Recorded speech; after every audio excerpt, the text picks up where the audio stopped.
Hello dear students, as usual I am Navneel God from Tagore School Parbatsar and we are studying our 4th class EVS book in this video. इस video में हम लोग study कर रहे हैं हमारी 4th class की EVS book.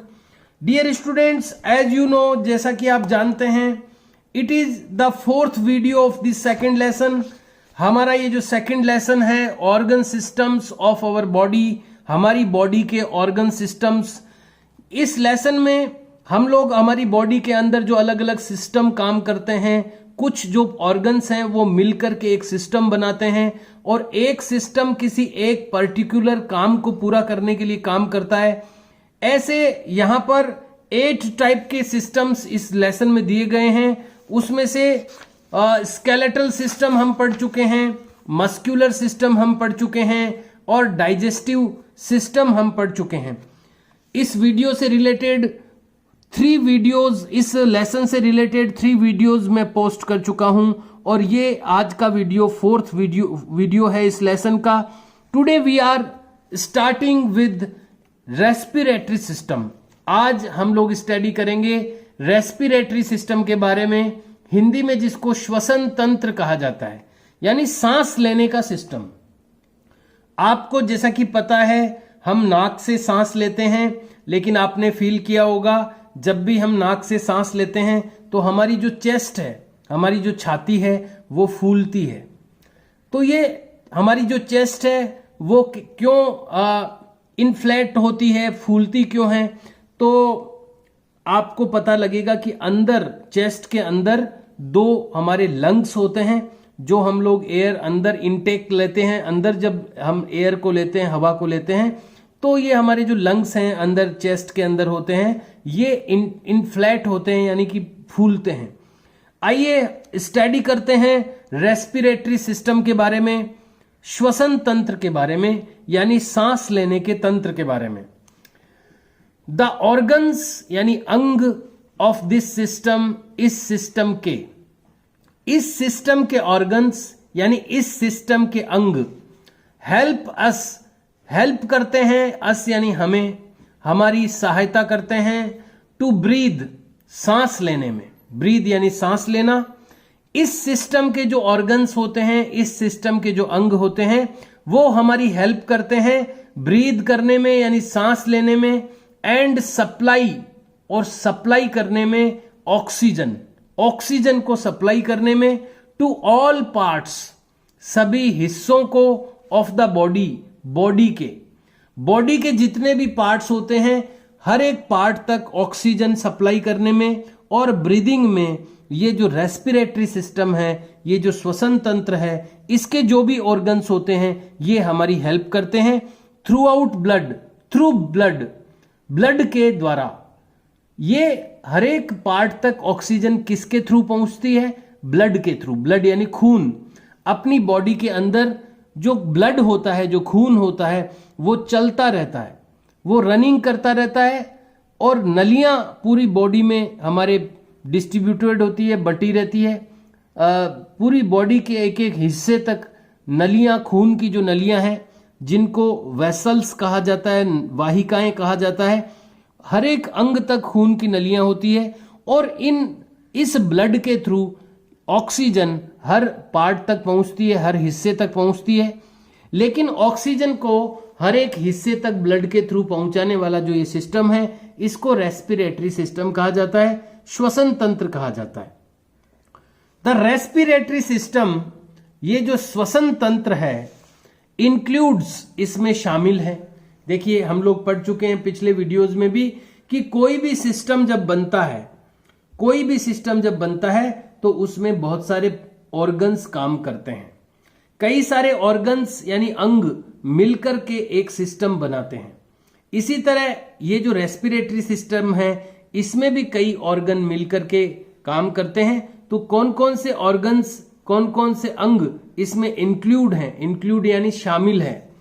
तो इसमें इंक्लूड है नोज यानी नाक इसके अंदर इंक्लूड है.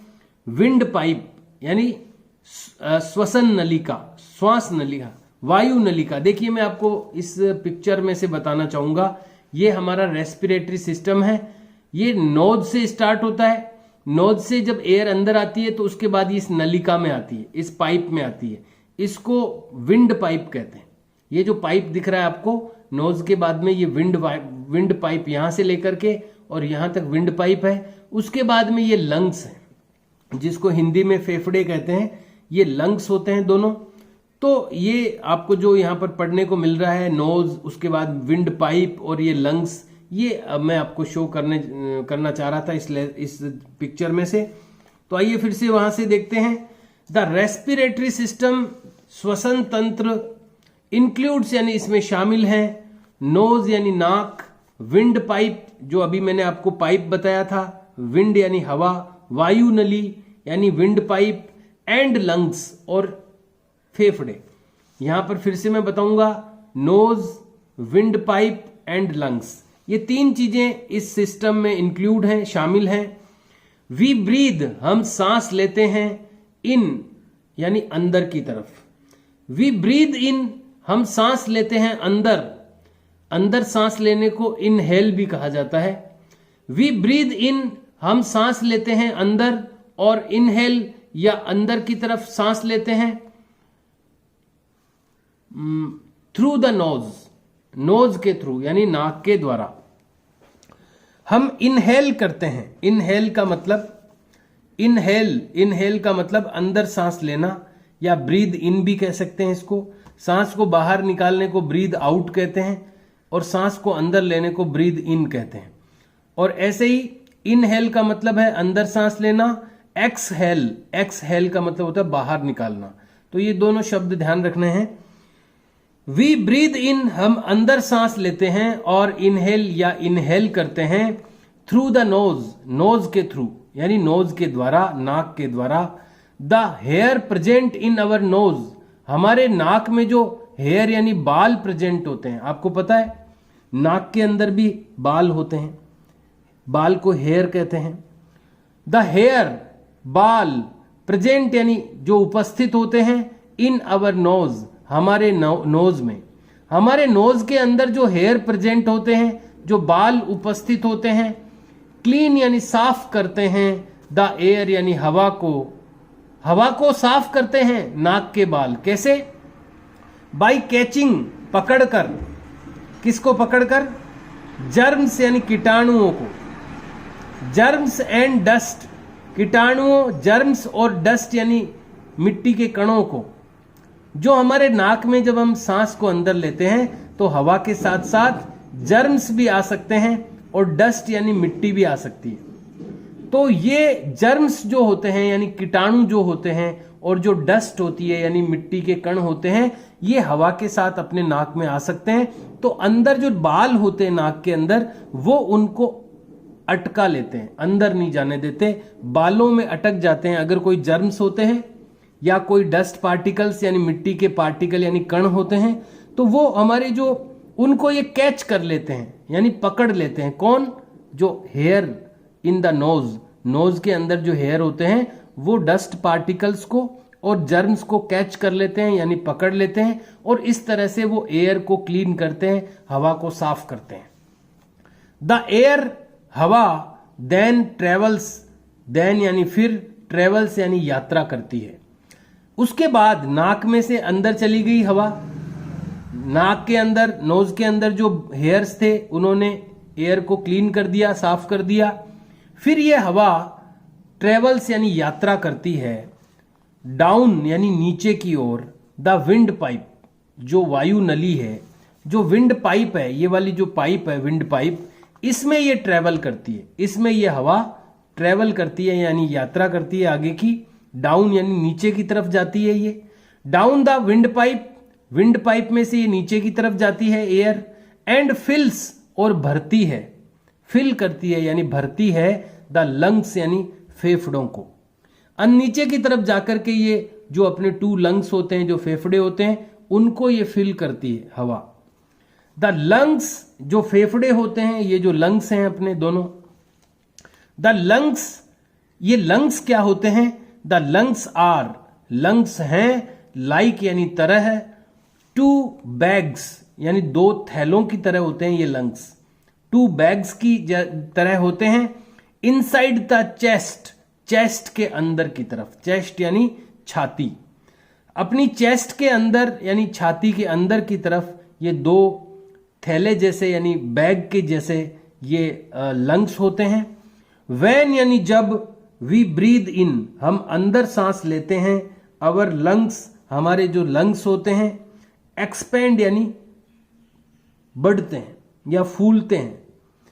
जब हम अंदर की तरफ सांस लेते हैं, अवर लंग्स हमारे जो फेफड़े हैं, एक्सपेंड यानी बढ़ते हैं यानी फूलते हैं। व्हेन वी ब्रीद आउट जब हम सांस को आउट यानी बाहर निकालते हैं, द लंग्स कॉन्ट्रैक्ट, कॉन्ट्रैक्ट यानी सिकुड़ते हैं। जब हम सांस को अंदर लेते हैं तो हमारे लंग्स एक्सपेंड करते हैं यानी फैलते हैं, और जब हम ब्रीद आउट करते हैं, जब सांस को बाहर निकालते हैं, द लंग्स कॉन्ट्रैक्ट, तो लंग्स हमारे कॉन्ट्रैक्ट यानी सिकुड़ते हैं। इन द लंग्स, लंग्स के अंदर यानी फेफड़ों के अंदर, ऑक्सीजन डिफ्यूजेज यानी ऑक्सीजन फैलती है। हम जो सांस लेते हैं ना, उस हवा में ऑक्सीजन होती है, और वो ऑक्सीजन जब विंड पाइप के थ्रू लंग्स में चली जाती है तो वो वहां पर जो ऑक्सीजन होती है लंग्स के अंदर, वो फिर वहां पर डिफ्यूज होती है यानी फैलती है इनटू द ब्लड, ब्लड के अंदर। फेफड़ों के अंदर यानी लंग्स के अंदर जब ऑक्सीजन पहुंच जाती है तो वहां से फिर वो ब्लड के अंदर चली जाती है, खून के अंदर चली जाती है ऑक्सीजन। एंड इज टेकन और फिर इसको ले जाया जाता है खून के थ्रू, ब्लड के through, to all parts of the body, body के सारे पार्ट्स तक। देखिए फिर से मैं आपको समझाना चाहूंगा, नोज में से हम एयर इन ब्रीद इन करते हैं, अंदर सांस लेते हैं तो एयर जो है वो नोज में क्लीन हो जाती है, नोज के अंदर जो हेयर्स होते हैं वो उसको क्लीन कर देते हैं, फिर वो अंदर विंड पाइप से होती हुई लंग्स में पहुंच जाती है। लंग्स में जब ऑक्सीजन पहुंच जाती है तो वहां से वो ब्लड के अंदर मिक्स हो जाती है, खून के अंदर मिल जाती है वो, और फिर ब्लड जो है वो पूरे अपनी बॉडी में सर्कुलेट होता रहता है, घूमता रहता है, तो वो फिर हर एक अंग तक वो ऑक्सीजन पहुंच जाती है। टू गेट एनर्जी, एनर्जी प्राप्त करने के लिए ये ऑक्सीजन क्यों पहुंचानी पड़ती है हर एक अंग तक? टू गेट एनर्जी, एनर्जी प्राप्त करने के लिए, ऊर्जा प्राप्त करने के लिए, फ्रॉम द स्टोर्ड फूड, जो हमारी बॉडी के अंदर भोजन इकट्ठा होया हुआ रहता है, स्टोर्ड यानी एकत्रित होया हुआ रहता है, फूड यानी भोजन, संग्रहित भोजन जो होता है, स्टोर्ड फूड जो होता है, उससे एनर्जी प्राप्त करने के लिए ऑक्सीजन की जरूरत पड़ती है। भोजन तो हम करते ही हैं, लेकिन उस फूड से एनर्जी तब मिलती है जब ऑक्सीजन होती है। ऑक्सीजन क्या करती है? Oxygen Burns the food, oxygen जलाती है फूड को। ऑक्सीजन जो होती है वो बर्न्स द फूड यानी भोजन को जलाती है या भोजन का पाचन करती है। वी ईट, जिसको हम खाते हैं, जिस फूड को हम ईट करते हैं, जिस भोजन को हम खाते हैं, उसको ऑक्सीजन जो है वो बर्न करती है, जलाती है या पचाती है। एंड गिव्स अस एनर्जी, और देती है हमें ऊर्जा या एनर्जी, और उससे फिर हमें ऊर्जा मिलती है, हमारी बॉडी को एनर्जी मिलती है, उसी एनर्जी से फिर हम काम करते हैं। दिस प्रोसेस, ये जो प्रोसेस है, ये जो क्रियाकलाप है या ये जो विधि है, तरीका है, इज कॉल्ड रेस्पिरेशन।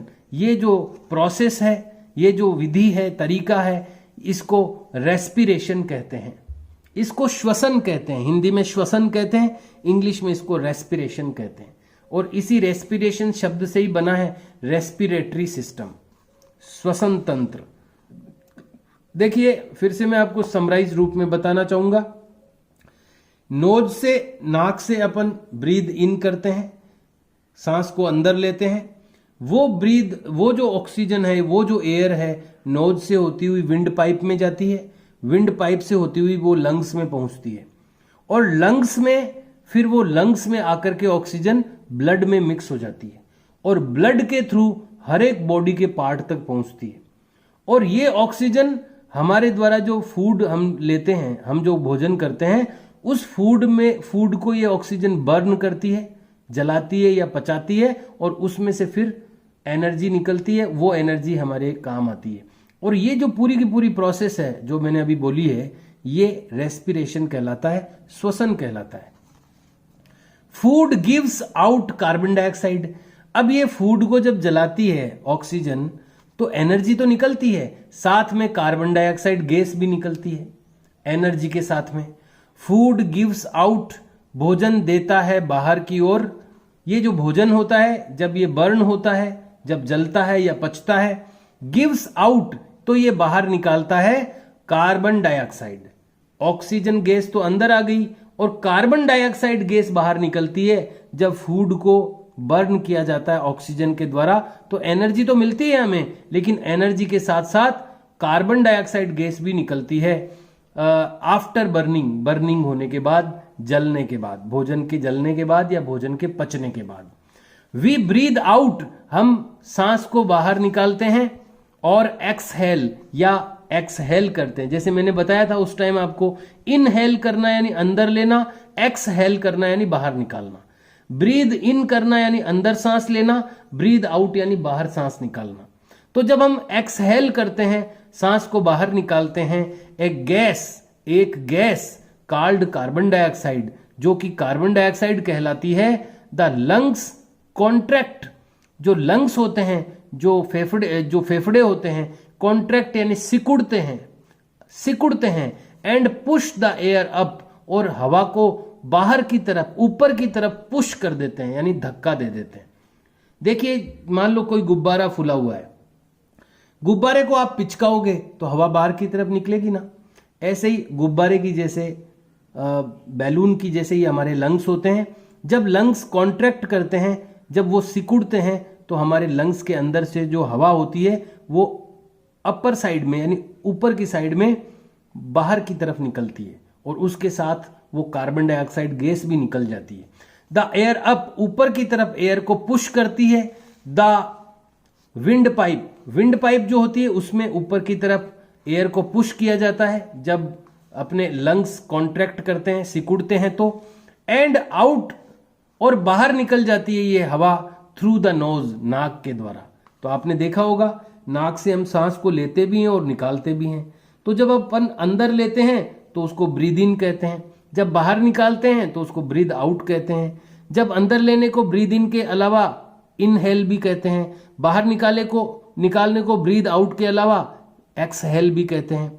तो ये पूरा सिस्टम जो हमने अभी पढ़ा है, इसको कहते हैं रेस्पिरेशन यानी श्वसन, और नाक के द्वारा कार्बन डाइऑक्साइड वापस बाहर निकल जाती है। thus इस तरह से the process of taking air into the process, इस तरह से ये जो प्रोसेस है, ये जो क्रिया है, ये जो विधि है, ऑफ टेकिंग एयर इनटू, हवा को अंदर लेने की, द लंग्स यानी फेफड़ों में, एंड सेंडिंग इट आउट, और इसको बाहर भेजना थ्रू द नोज, नाक के द्वारा।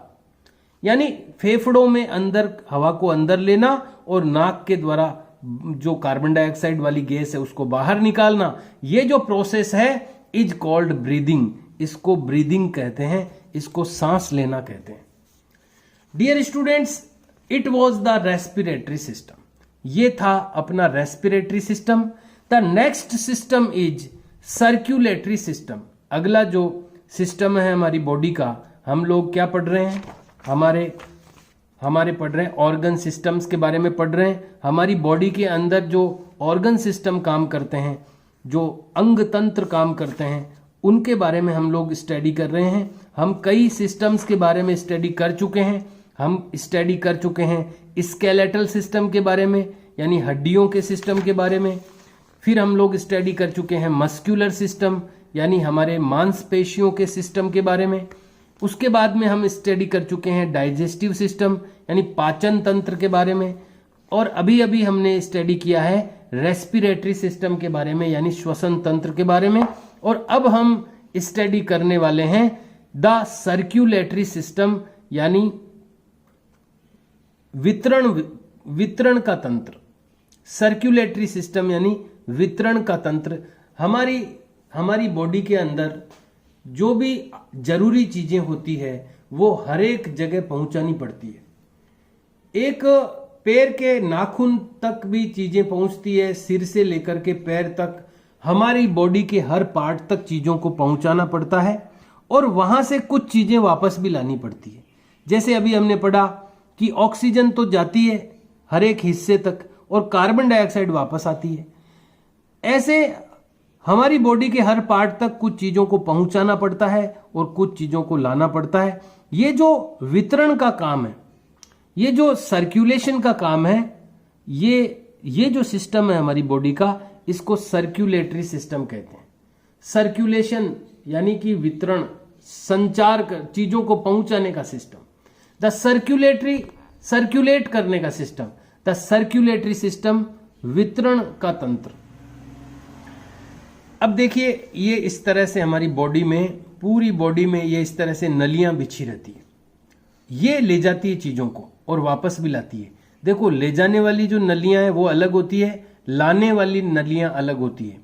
ले जाने वाली नलियां हैं वो साफ खून लेकर जाती है, वो प्योर ब्लड लेके जाती है, तो वो रेड कलर से दिखाई हुई है। और जो बाद में वो जो ब्लड है, वो जो हर एक अंग जब काम करता है तो उसमें कुछ वेस्ट मटेरियल बनते हैं, खराब चीजें बनती है, उनको वापस भी लाना पड़ता है। तो वापस जब ब्लड उनको लेकर के आता है तो वो काला, ये नीला कलर का हो जाता है। तो वो देखो, ब्लू कलर की नलियां भी दिखाई दे रही होगी आपको। तो दो टाइप की जो वेसल्स यानी नलियां, दो टाइप की वेसल्स होती है अपनी बॉडी में। एक तो रेड कलर से दिख रही है, एक ब्लू कलर से दिख रही है। तो रेड कलर वाली तो चीजों को लेके जाती है, प्योर ब्लड लेके जाती है, साफ खून लेके जाती है हर एक अंग तक। और फिर वो ब्लू वाली है ना, वो जो भी वेस्टेज बनता है हर एक अंग में, उसको लेके वापस आती है। और फिर वापस आने के बाद में फिर वो उसमें ऑक्सीजन मिल जाती है, तो फिर वापस वो शुद्ध हो जाता है। ये पूरा सिस्टम चलता रहता है। तो ये जो पूरा सिस्टम बॉडी के हर पार्ट तक, देखिए बॉडी के हर हिस्से तक आपको ये दिखेगी नलियां। ऐसा कोई अंग नहीं है जहां तक ये नलियां नहीं है, क्योंकि ये नलियां ही प्योर ऑक्सीजन वाला ब्लड पहुंचाती है हर एक तक। अगर ये नलियां बंद हो जाती है तो अटैक आ जाता है, फिर हार्ट अटैक। तो ये नलियां, इनमें खून बहता रहता है, सर्कुलेट होता रहता है। तो ये हमारा सर्कुलेटरी सिस्टम कहलाता है। द सर्कुलेटरी सिस्टम, ये जो हमारा सर्कुलेटरी सिस्टम है, कंसिस्ट्स, ये रखता है या ये बना होता है, ये किन किन चीजों से बना होता है? Of the heart, blood and blood vessels. तीन चीजें होती है इस सर्कुलेटरी सिस्टम में मेनली। एक तो होता है हमारा हार्ट यानी हमारा दिल, हृदय, जो धड़कता रहता है। और जब ये बीट करता है, बीट यानी धड़कता है, तो ये हर एक बीटिंग के साथ में ब्लड को पंप करता है। जैसे मोटर, पानी की मोटर पंप करती है तो जो पानी होता है वो स्पीड से आता है, ऐसे ही हमारे ब्लड को स्पीड से चलाने का काम हार्ट का है, दिल का है, जिसको हम दिल कहते हैं या हृदय कहते हैं हिंदी में, इंग्लिश में हार्ट कहते हैं। ये हार्ट जो है ये हमारे मोटर की तरह काम करता है और धड़क, आपने देखा होगा धक धक ऐसे धड़कता रहता है, जिसको इंग्लिश में बीट करना कहते हैं। तो ये जो हार्ट की जो बीटिंग होती है, इसके थ्रू ये ब्लड को पंप करता रहता है, धक्का देता रहता है और ब्लड को रनिंग में रखता है, चलाता रहता है उसको। एक तो हार्ट हो गया, एक ब्लड यानी खून खुद हो गया, और एक खून को ले जाने वाली नलियां, ब्लड वेसल्स यानी रक्तवाहिकाएं, हिंदी में रक्तवाहिकाएं कहते हैं। वैसे समझने के लिए आप समझ सकते हैं कि खून को ले जाने वाली नलियां हैं, हिंदी में इनको रक्तवाहिकाएं या वेसल्स, ब्लड वेसल्स कहते हैं। तो तीन चीजों से ये बनता है अपना circulatory system. The heart is a feast sized muscular organ. जो अपना हार्ट होता है, जो अपना हृदय होता है, वो फीस्ट साइज्ड यानी मुट्ठी के आकार का एक मांसपेशियों का अंग होता है। मस्कुलर यानी मांसपेशियों से बना हुआ ऑर्गन यानी अंग होता है।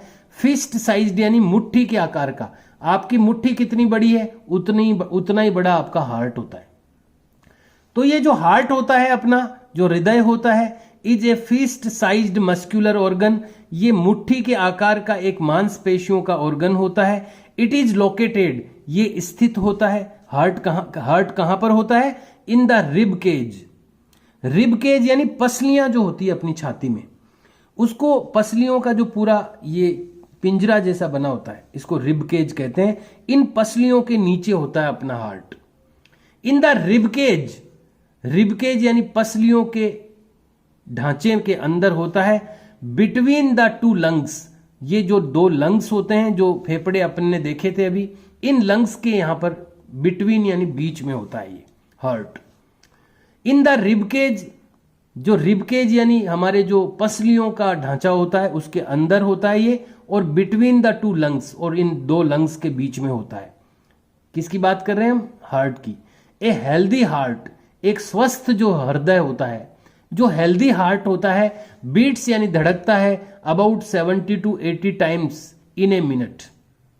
एक मिनट में 70 से 80 बार, एक मिनट में 70 से 80 बार ये बीट करता है, धड़कता है। एक हेल्दी हार्ट यानी स्वस्थ जो हृदय होता है उसकी धड़कन एक मिनट में 70 to 80 टाइम्स होती है, यानी 70 से 80 बार होती है। यानी किसी में 70 बार हो सकती है, किसी में 71, 72, 73, यानी ये 70 से 80, 70 to 80 बीटिंग 1 मिनट में होती है किसी भी हेल्दी हार्ट की यानी स्वस्थ हृदय की। ये धड़कता है एंड पंप्स, और धक्का देता रहता है ब्लड यानी खून को to all parts of the body. Body के जितने भी पार्ट्स होते हैं वहां तक ये ब्लड को पंप करता रहता है, यानी धक्का देके भेजता रहता है।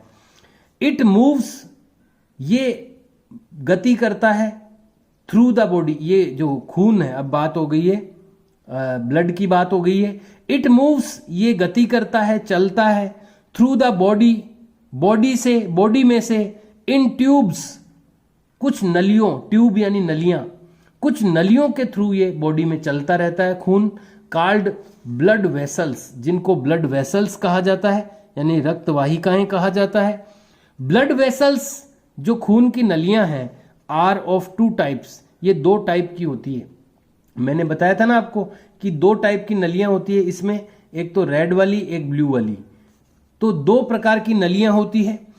Blood vessels are of 2 types, blood vessels हैं वो 2 टाइप्स की होती है, आर्टरीज एंड वेन्स।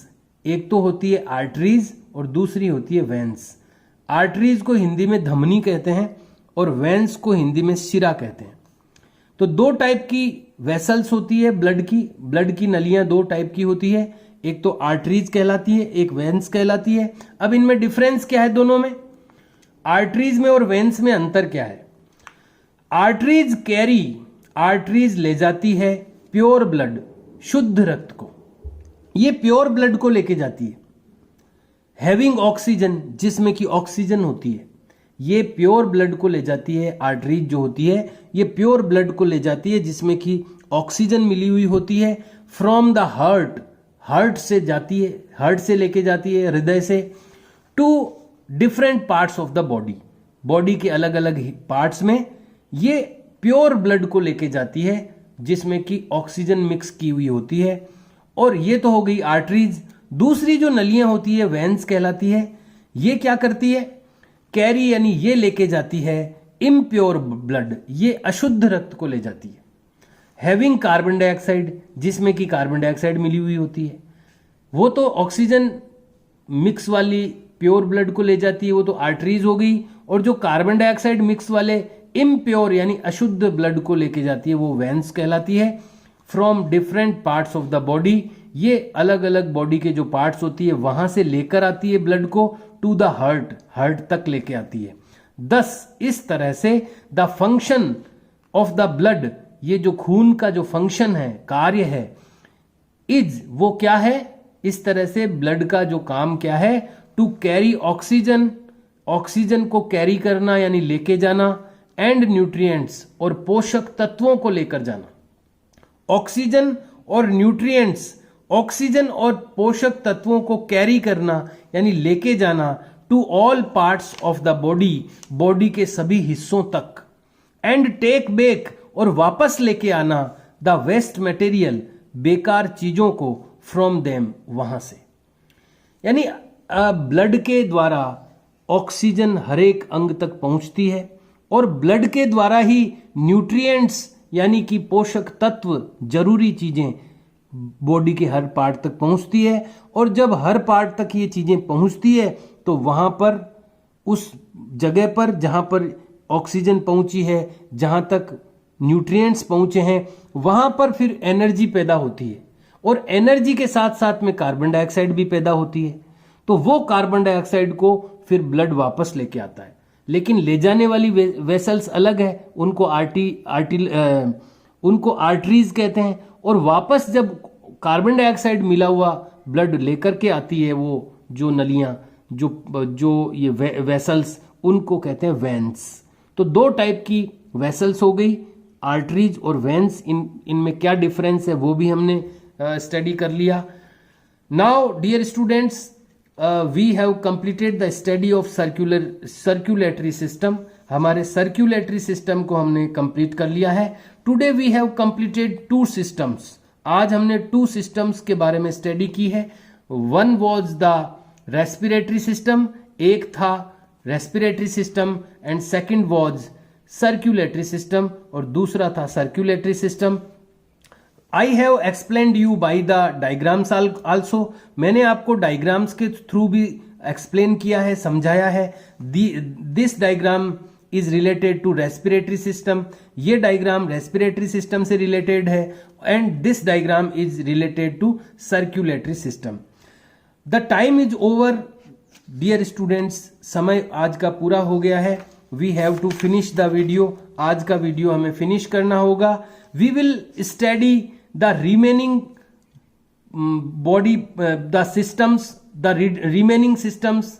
हम लोग पढ़ेंगे रिमेनिंग सिस्टम्स यानी बचे हुए systems in our next video, अपने अगले वीडियो में। Till that try to learn these informations. ये जो भी बातें बताई जाती है, कुछ इंपॉर्टेंट जो चीजें आपको लगती है वो लर्न करने की कोशिश करनी चाहिए, और कुछ स्पेलिंग्स लर्न करनी चाहिए। इसमें जो डिफिकल्ट वर्ड्स आते हैं बीच बीच में, जो नई स्पेलिंग्स आती है, वो आपको लर्न करनी चाहिए। और नेक्स्ट टाइम हम लोग इस लेसन को कंप्लीट कर लेंगे, और उसके बाद इस लेसन के क्वेश्चन आंसर स्टार्ट हो जाएंगे। Dear students, try to learn some spellings between from the lesson. इस लेसन के बीच में से कुछ स्पेलिंग्स जरूर आपको लर्न करनी चाहिए, because there is no any return work today from this lesson. आज इस लेसन में से कोई रिटर्न वर्क आपको नहीं मिला है, इसलिए आप कुछ स्पेलिंग्स लर्न कर सकते हैं। मैं तो ये कहूँगा कि आप इनकी 8 जो ये सिस्टम्स हैं, इनकी स्पेलिंग्स लर्न कर लें। Skeletal system, muscular system, digestive system, respiratory system, circulatory system, excretory system, nervous system, reproductive system. ये जो 8 टाइप के सिस्टम्स हैं, इनको आप याद करें और बिना देखे लिखने की कोशिश करें। इनकी स्पेलिंग भी लर्न कर लें, और ये 8 टाइप के जो नेम्स हैं ये भी आप लर्न करें, तो ये एक अच्छी चीज होगी आपके लिए, जो आगे भी आपके काम आएगी। Okay dear students, have a nice day. See you and bye.